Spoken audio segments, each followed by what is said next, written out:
It will, now you should be able to try and share your screen.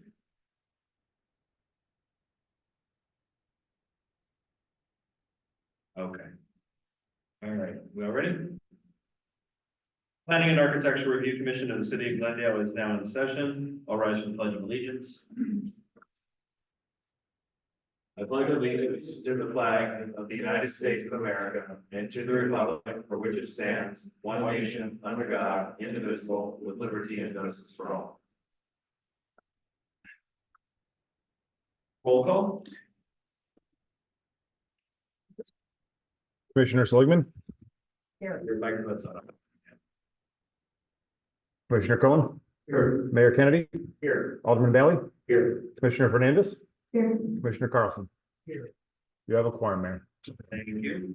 The minutes were sent out, included in the posted packet from our meeting on April the 9th. Can I get a motion to approve the minutes, please? So moved. Moved by Commissioner Seligman, is there a second? Second by Alderman Bailey. Any corrections, any discussion? All right, all those in favor of approving the minutes for our last meeting, say aye. Aye. Opposed, no. Motion carries.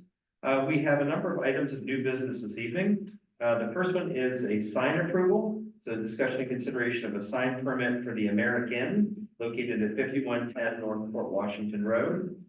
And I will turn it over to staff. Thank you, Mayor Kennedy. Before we do this item, could I introduce Meredith Perks, who is in the council chambers tonight? She is representing Vanderwalt. We have contracted with them to perform community development services for the city. So they will be handling site developments, planned unit development, zoning map, and other text amendments that come before the plan commission. So I'll just give a brief introduction if you want to introduce yourself and describe what you will do for us. Great. Hi, everybody. Meredith Perks with Van Wall and Associates, recognizing a few familiar faces. I probably had different hair a few years ago, but worked with the city on the comprehensive plan and the bike and ped plan. So 2020 and 2021, we haven't seen you for a few years. yeah, so it's been a few years, but it's great to see some new faces and some familiar faces. And we're very excited to be back in Glendale working with you. I will be joined from time to time by colleagues Scott Harrington and Jackie Mish, as well as Elias, another familiar face to you, who will be helping out on sort of a temporary basis to fill in some of the zoning upfront question kind of answering them from the public. But we are really excited to provide current planning services. So that's sort of what we call the development review. You know, I'm going to be excited to be here at Plan Commission meetings and Common Council meetings to share staff reports, you know, evaluate code and just do the site plan development review. And then also helping with redevelopment planning and kind of the bigger picture projects and some of our plan implementation, and just as directed by staff and council and the plan commission to tackle some of the bigger picture things. So we're very glad to be here. And so Vanderwall and Associates, you kind of worked with us in those comp plan and bike planning processes, but we have staff here in Milwaukee area and in Madison with 40+ years of experience working kind of as contract staff with communities across Wisconsin and across the Midwest. So at any point, as we're going along, like have the ability to tap into colleagues with varying levels of expertise in areas of expertise to address, you know, whatever kind of comes down the pipe, because there's always something new, and Glendale is definitely a community that's seeing a lot of interest, has a lot going on. So I will be the probably face you see the most often, but know that you have the full firm behind me. And then like I said, probably see Scott and Jackie from time to time. So you'll be staffing our Plan Commission and Community Development Authority meeting? yes. Okay. Yeah, when Carl originally brought the proposal to me with the concept of hiring an outside person instead of filling the position that Mr. Fellows had, one of the things that was, I think, really helpful is we've never really gotten to the point of taking those areas that we targeted in the 2020 master plan and actually finding a way to market them. And the fact that you work with so many communities that your firm does means you have probably a lot more relationships with developers who are working in other communities and helping us to find sort of the right fit of the right people to come in and purchase some of these properties and redevelop them. I think would be really helpful. So I think it's much harder to do in a community this size to have just one person who's trying to market everything for the city as opposed to having, all the people involved in your firm and all the connections that that brings, so. Absolutely, and when you're always having, new proposals coming at you as well, it's a lot to balance, but I think we, have experience kind of addressing both, kind of themes of the planning world and community development, so we're excited to do that. Thank you. Commissioner Seligman? Thank you, welcome. I have two questions. One is, do I rightly understand that this consultant relationship is envisioned as a long-term plan Yes. instead of rehiring the previous staff? That is correct for one of the positions. The goal is to keep this as a long-term relationship for the higher level community development services in terms of receiving development plans and taking them from site plan to completion. The other part of this is the planner position. We intend to replace that position, so somebody to do the basic plan, the park information, the business development stuff, as well as, signs and variances and things like that. So, yeah, that begins together the other question I wanted to ask, which is, I have understood that part of the work of the previous incumbents of the staff position was to liaise with members of the community as they came in with particular projects and advise them ahead of time on how to prepare for the park meeting. How is that being handled in the interim and before you replace that other position? So in the interim right now, we've contracted with Vanderwalt to do that. We've purchased in quotes about 10 hours a week from Vanderwalt. They have a planner with them who was a former City of Glendale employee. His name is Elias. So he will be triaging a lot of those zoning questions. Is this a permitted use? Is this fence allowed? I'm putting in a new business at this address. Is it allowed? What process do I have to go through?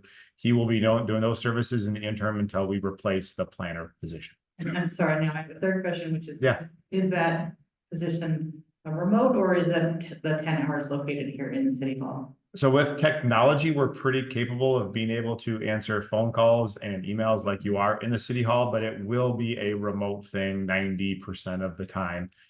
If people come in, Jessica Baldwin and myself will go to the front a lot more. I've dealt with, I think, 15 fence permits in the last 2 or 3 days. So we are handing a little more of those sort of in-house. And then so we also had an unfortunate tragedy of we had our IT person pass away. So he was a young guy, 34 years old, Zach Matthews, great guy. And so we had to deal with that and trying to transition all these things over, creating new accounts. It's taken a little longer than it normally would. We're finally there as of today. So I think Elias has all the information to be able to now start fielding those questions and things like that. So there a couple of unique circumstances have happened here. Thank you so much. Any other questions? Meredith, welcome. We look forward to working with you and I think it'll be exciting. You helped us with a master plan and a bike and pedestrian plan, and now you're going to help us actually bring some of those things to fruition. So, Yeah, very excited, thanks a lot. thank you.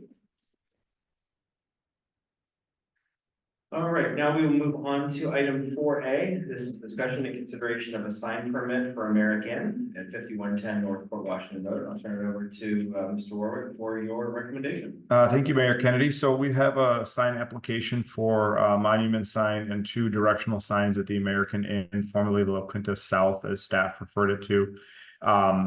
So the proposed monument sign is 10 by 10 or 100 square feet.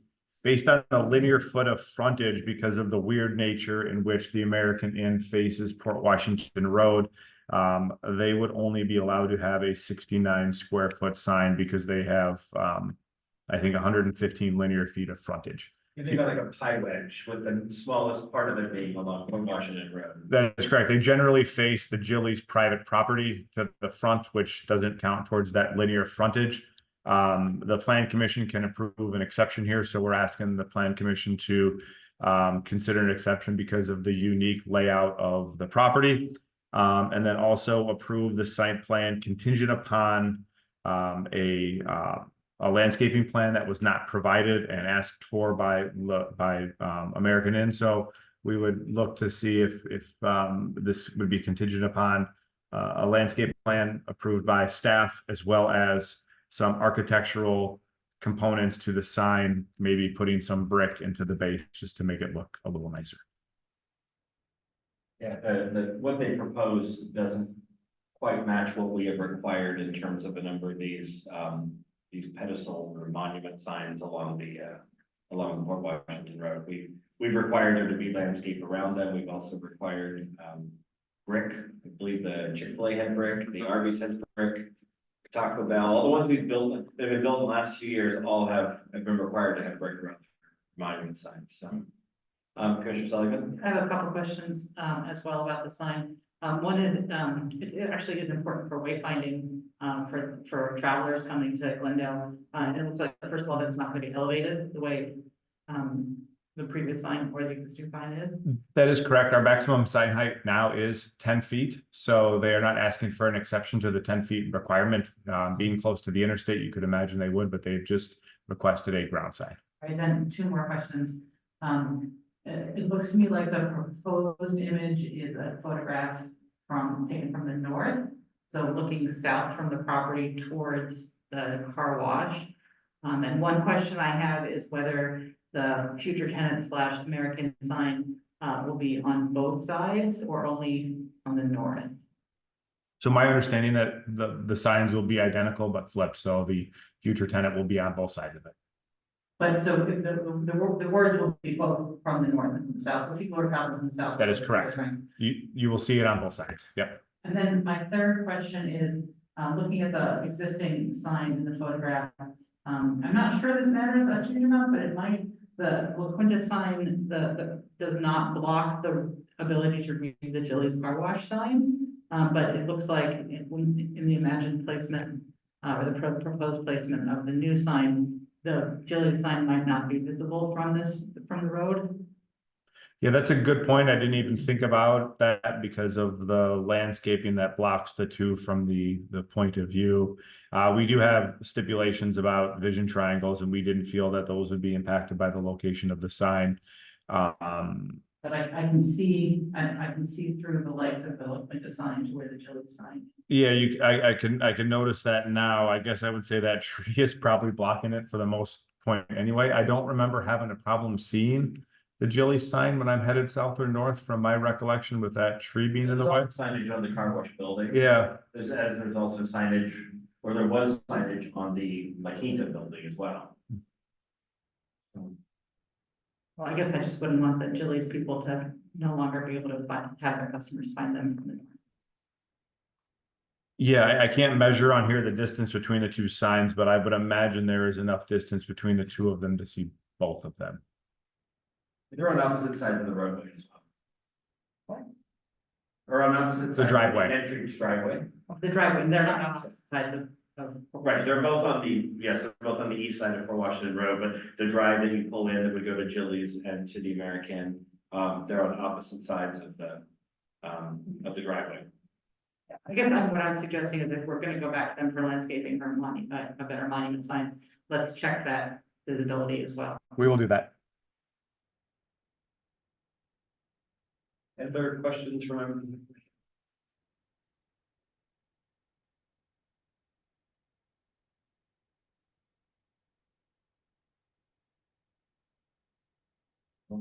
Go back. All right, so we have a recommendation from staff that we approve the presented sign plan contingent upon landscaping around the sign being installed for the requirements of the sign code and inclusion of architectural elements on the base of the sign. So in this case would be brick that would be matching what exists on other signs on Port Washington Road. That we waive a public hearing for the required sign exemption for the size. Size is only slightly larger than what they would have been permitted based on their very small frontage. So, and it's certainly in keeping with all the other signs along Port Washington Road. It's not outsized, it's just outsized based on the frontage they have on Port Washington Road. And then the third recommendation here is to vary the regulations of this section as authorized in subsection for the required sign exemption for the size of the proposed ground sign. So issuing the variance, waiving the public hearing on size, and approving the sign plan contingent on the landscaping and inclusion of brick.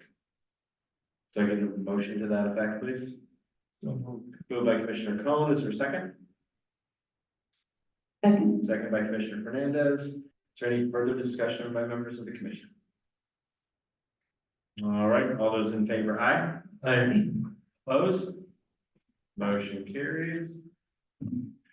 We will move on now to site plan and architecture review for the Pick and Save store at 1735 West Silver Spring Drive, and I'll turn it back over to staff. Thank you, Mayor Kennedy. I'll just bring up the rendering really quick. We got a couple different pages here. These are related to the interior remodel, which precipitated the reason for the exterior. While it's a very minor remodel, it still calls for an exterior remodel. So here's the picture. Essentially, Pick and Save on Silver Spring is looking to relocate a couple of their entry or exit doors a few feet from where they are, replace the existing doors with a window, and then brick like that matches the existing architecture of the building. So just looking for site plan approval and exterior improvements for the Pick and Save on Silver Spring. I'm just curious, is there anyone here from Pick and Save? I didn't invite them because of the small nature of the renovation, and it had to do with interior remodel, I think, to enhance some security efforts on the inside. That was gonna be my question. Yep. So are they doing this in response to meetings we've had with them about the security issues at the store? Yeah, this is one of a number of issues, including separating liquor purchases to a different part, and then this is the second to try to enhance the security of the checkout on the way out. Okay. Yeah, for the members of the commission, Carl and I and several other city staff, including the chief, met with folks from Kroger and Roundy's some months back, and we raised a number of security concerns because of the volume of police calls to that Pick and Save location. And the difference, honestly, between the Metro Market and the Pick and Save is just astronomical. We're like 10 times as many calls and significant calls for service there.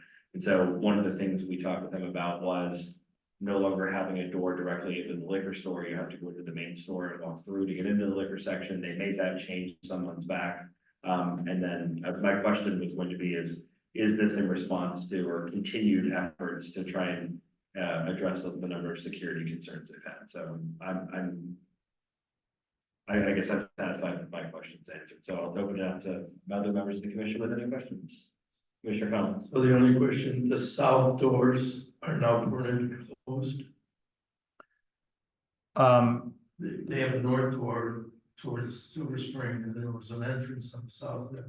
Is that closed? Well, this is, I believe, the south end entrance that they are just moving 3 feet over. Or not 3 feet, I don't know how many feet, but just a number of feet over from one direction to the next.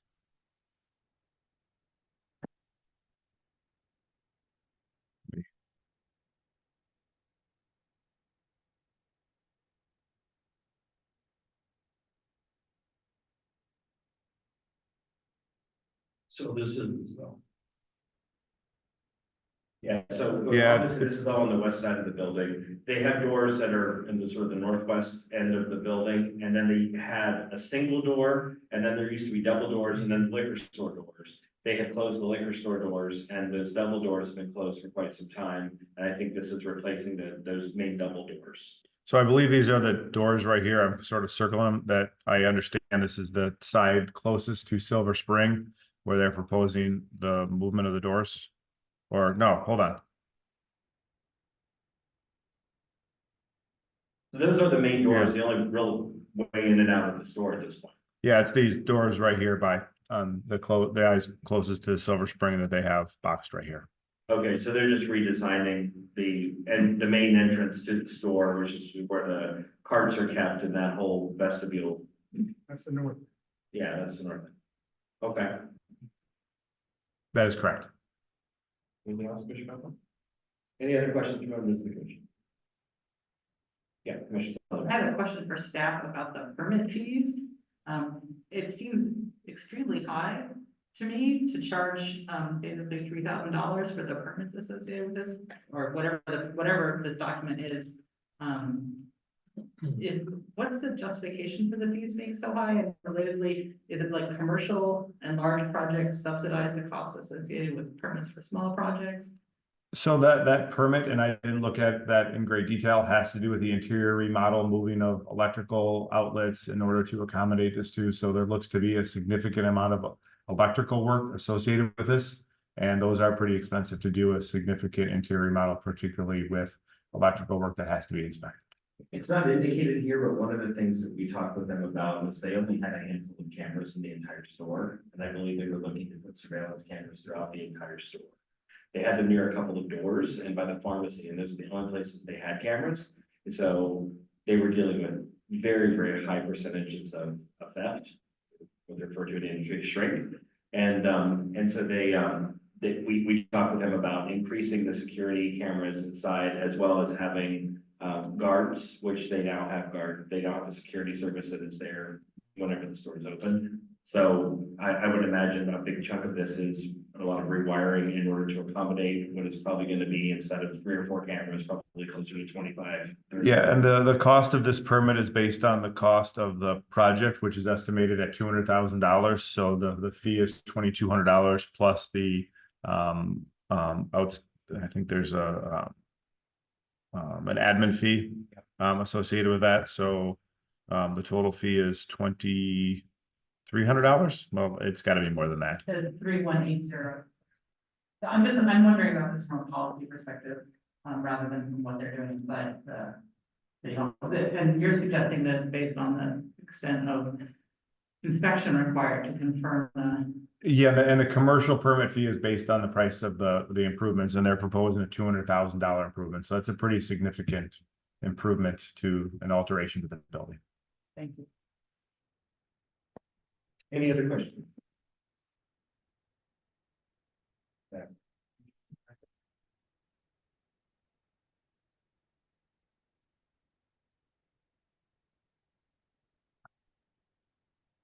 All right, so we do have a recommendation from staff that we approve the revised site plan, which includes the exterior door, contingent upon the issuance of the building permit.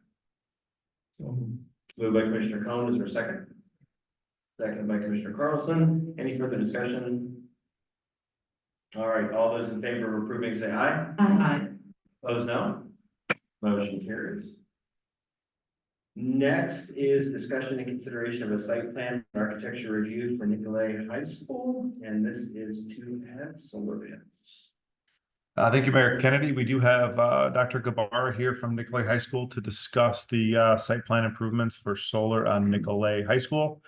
I'll turn it over to them. I can switch sides. Sure, yes, going to introduce our owner, Jeff Kirk is here as well, and then our electrical, our solar that is going to be working on the solar project. Probably one of the largest projects in this area on this type system, and about 50% of our roof. So I'll let them explain.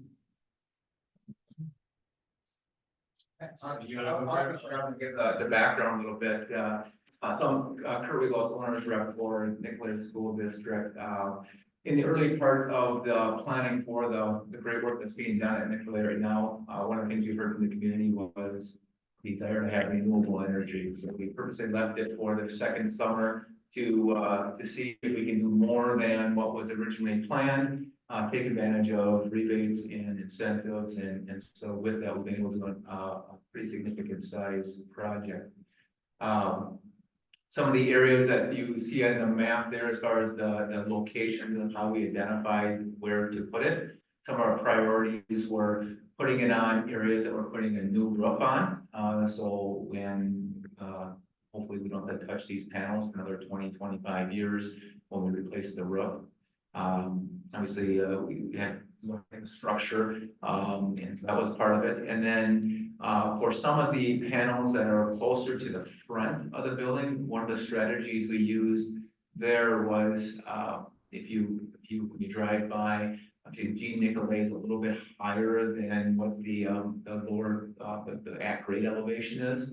And so we strategically placed some of the panels to help screen some of the rooftop equipment that you see when you drive by on Nicolay. So it won't completely block it, but it was an effort to one, promote and show the renewable energy that we're using, and two, to screen some of that existing rooftop unit that was up there. So we feel we have a good layout and excited about being able to do a project of this size. So that's kind of the overview. If you want to add the technical side, so Arch Solar is our solar project manager here, and great partners to be working with. So if there's any more technical sides as far as number of panels or other. Yeah, I guess technically wise, we're in like 374. You'll need to have the microphone a little closer to you. Sorry, it's picky. Yeah, so 374 solar panels, it's gonna offset about 20% of the school's electrical usage. It'll be the largest system on a new cogeneration rate that We Energies released about 7 months ago, so that's pretty exciting. Yeah, not expected to push a lot back to the grid. So the utility didn't require a distribution study for that, but yeah, pretty exciting. So pretty much there may be a rare day now and again in July when some exports go back to the grid, but for the most part, it's going to be consumed as it's produced. So we are a city that's had significant power outages. We actually took the energy support recent settlement with them, so they're making a whole bunch of upgrades in the community. But one of the problems we've had in the last few years with a number of these outages is, that occur at like 1 o'clock. School's still in session for another couple hours. The power goes out and it stays out. And it stays out. So by 1:20 or so, Greg's making the call to cancel school and send everybody home because they have no power. Will this be allowed to like generators to function or things to be able to stay up and running so that school could be in session if the power grid were to go out in the region? Is it big enough to accomplish that or not? So as it's designed right now, no. So the inverters have something that's required by We Energies called anti-islanding. Basically, in the event there is a power outage, it's gonna force the inverters to kick off. So they're not at risk of pushing power back to the lines. So if like a lineman's working on a local line trying to repair it, they will get shocked. We did plan the system out for future, right? So if we had batteries in the future, or Nicolay's like, hey, we want to add a diesel generator and microgrid and isolate from the grid, it will be ready to do that. But that's not in the scope for phase one, I guess. Hopefully the high school doesn't go to that extreme. Hopefully all these upgrades that they're going to be doing in the region will help keep the power on. You just put a bus transfer in to take care of that problem. Okay. Sorry, can you say your question again into the? They didn't just put a bus transfer in for that power outage problem so that you could maintain your current local source? No, so the inverters that are being used, need a grid reference, so they're mirroring the sine wave that the grid's putting out. Right, to sync them up. I Yeah. understand. But So- once it goes off, that's no longer required. Correct, yeah, so but then they're not gonna have a signal to mirror. Right, but they can maintain their own signal, and then you'd have to mirror it once you bring it back on. Yeah, so Probably the bus. there's a 5-minute startup period once it's re-energized. In the event a generator was used, right, you can do an automatic transfer switch. You can program the inverter to open up its voltage. So it can, for a 480 volt system, right, so it can be recognizing, 20 plus minus volts. Right. But it would need a generator to do that function. And that is our primary strategy in those power outages. We do have a new generator that got installed as part of this project, so won't run the complete building, but will run critical services that will be able to. If it's close to the end of the day, we can keep students in there, or we can make a judgment call based on the situation around the power outage. But we do have a new generator that installed as part of this project. Thank you, Commissioner Sullivan. I was just like to add one thing before, from the educational standpoint, one of our focus points with both our engineering program and our earth science programs, we have added components within the building to monitor and track data collection through the solar panel. We also have a website-based portal that citizens can watch, constituents can check in on what solar power energy has been accumulated throughout the collection of the panels. So for educational purposes, we added that for both community and for students.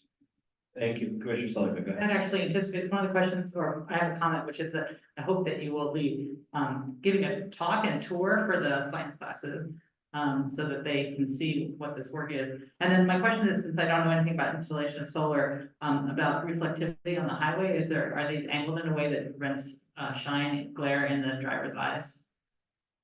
Yeah, so any glare, yeah, there we go. Any glare that would occur, is gonna be completely perpendicular to the angle of the sun on the solar panels. So these are, the wider space panels are at a 23-degree tilt, so no risk for reflecting on the highway, and then the shorter spaced ones, I don't know what that section's called. Right in the middle there, yeah. Yeah, anyway, those are at a 15-degree tilt, so even less so. But yeah, if they were somewhere between 50 and 60 degrees, that could be a risk. Thank you. Commissioner Cohen, go ahead. Out of the project, you said you had grants and subsidies. What percentage is Nicolay versus the subsidies? Yes, the biggest, so we, went through a number of, so the grant ones that we received was, solar panels from, organization out of Madison area, focus on energy, and then, tax credits, that became available here recently, so, I want to say, I can talk about yeah, that. go ahead. Yeah, so they applied for Solar for Good, right? So there's a group out of Madison called Renew Wisconsin. They're a legislative lobbyist for renewable energy in the state. And nonprofits or nonprofit entities, right, municipalities, churches, 501(c)(3)s can apply for a panel donation. And so Nicolay applied and received 92 solar panels, which are going to go on the easternmost section. And those are Philadelphia solar panels. So that's that portion of the grant. Focus on Energy's prescriptive incentive, right, based on the kilowatt size of the system. So roughly that's like 2 panels, based on the panel size. And then the federal incentive is recently released with the Inflation Reduction Act passing. It's called elective pay or direct pay. It's basically allowing municipalities, right, schools, same thing, 501(c)(3)s to benefit from the 30% tax credit, where in the past they would have to kind of jump through hoops and create separate LLCs with tax sponsors and such. But basically, after the system's completed, following their financial year end, they'll be getting a check for 30% of the system costs from the federal government. I love hearing that these referendum dollars are being stretched. I think our original budget spend, we saved $150,000 aside, set aside for the start of the solar panels. And then as the referendum continued and dollars were being able to be stretched, we've expanded. I don't know the cost on this one. Yeah, final will be with incentives captured is about a little over about 550. And so the Side size spent by the school with everything else being with covered. everything, yeah, so, Wow. so in total was, yeah, closer to an $800,000+ system. And the cool thing is our payback, just simple payback, right? As technology is better and as incentives come out, we're about a 6 to 7 year, simple payback, meaning after 6-7 years, those dollars that we're putting in are coming back, and then everything after that is just positive. So, number of years ago, that's 12 plus years, right? So positive with the incentives that are out there and just the price of the panels coming down. Outside of this, we should probably talk, because when the city built the brand new city hall in 2019, the reason we didn't add the solar to the roof is because we were looking at between 16 and 17 years before we would get any ROI on a 20-year ban. And that's the reason we didn't add it, but we made this building ready to add solar, so I think Carl, we may need to talk with our solar. Yeah, we're renovating our police. RFP process.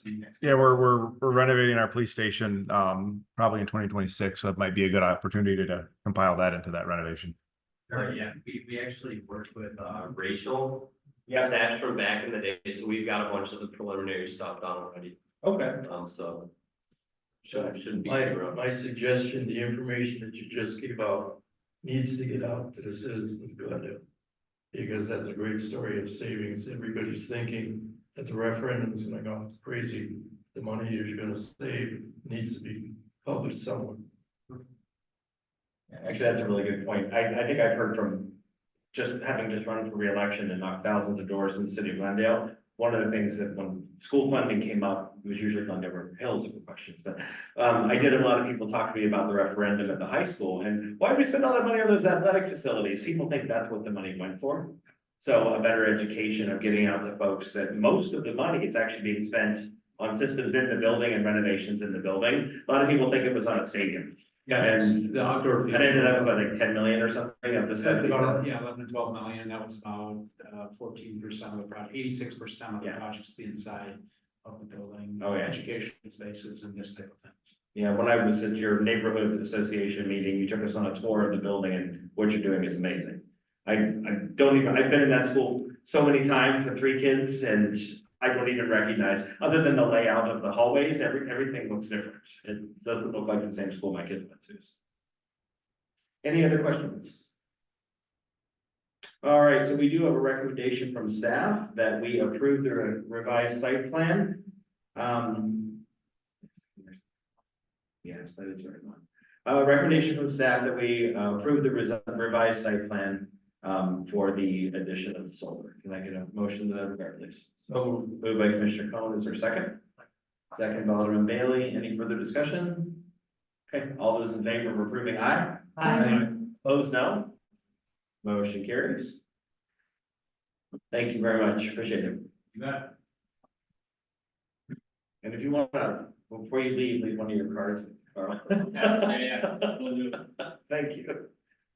All right, next item is discussion and consideration of recommendation to the Common Council to approve a certified survey map for the property at 5055 North Lydell Avenue. Thank you, Mayor Kennedy. We do have a representative from Phoenix Investors who is the petitioner on this topic on Zoom to answer any questions that the park may have. Essentially, this is CSM to divide the property located at 5050 Lydell. As part of the redevelopment agreement, the idea was to divide these properties into 2 separate buildings with 2 separate parcels, 2 separate fire systems and everything like that, as well as water meters. So this is the beginning of their plan to start to divide the parcels. So we're just looking for a recommendation to the Common Council for a certified survey map. Okay, and this is reviewed and is consistent with the plans that we approved for that facility, that structure, that property a couple months back. That is correct. It's been reviewed by the city's consultants and engineers, Clark Dietz. Okay. Any questions from members of the commission? All right, we have a recommendation from staff then that we send this to the Common Council with a recommendation to the Planning and Architecture Review Commission that they approve the certified survey map. Can I get a motion in that regard? Moved by Commissioner Cohen, is there a second? Second by Commissioner Carlson. Any further discussion? All those in favor of approving, aye? Aye. Opposed, no? Motion carries. And Ian, thank you for sitting through the meeting, only for us to have no questions for you. We approved it, so. No, appreciate it. Thank you, everyone. Thank you very All much. right. We'll give you a call. And our final item of new business tonight is another certified survey map, and this is for a subdivision of one of the Bay Shore properties at 5800 Bay Shore Drive, and I'll turn it back over to Mr. Ward. Thank you, Mayor Kennedy. Again, this is another recommendation that's being sought for a certified survey map approval. This would create a separate parcel for a portion of the Bay Shore complex towards the south on Silver Spring. It's the existing building where the Crumble Cookie and Bank is located, to create a separate parcel for that in the event Bay Shore wants to sell or do something to this parcel in the future. It would stand on its own. We've done a number of these subdivisions already. There actually have several other properties listed for sale at the moment, so. And we'll probably maybe see a few more in the future as well. Okay. Any questions from members of the commission? All right, well, the recommendation from staff is that we we send this to the Common Council with a recommendation that we approve the new certified survey map. Can I get a motion, please? So moved. Moved by Commissioner Cohen, is there a second? Second. Second by Commissioner Fernandez. Any further discussion? All right, all those in favor of approving, please say aye. Aye. Opposed? Motion carries. That concludes our business. Our next meeting is on Tuesday, June 7th. Anything else, Mr. Carl, any announcements or anything? No, that should be it. Thank you. All right. Yes, Mr. Slavin? Sorry, I was just gonna put this on my calendar, but it looks like Tuesday is June 4th. Am I misreading the calendar? No, did I put July's? Because I'm flying back from Boston on the second after my daughter's graduation, and that's Sunday. So yeah, it is the fourth. See what happens when you move on this side? I give people a hard time. You don't want to meet on a Friday Our or? next meeting is on Tuesday, June the fourth. Can I get a motion to adjourn? Moved by everybody. Seconded, all those in favor of adjourning, aye? Aye. Opposed, no? We stand adjourned at 6:43.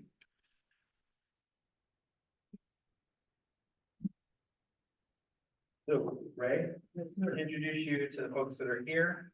Christian Seligman is a history professor at UWM and is currently, one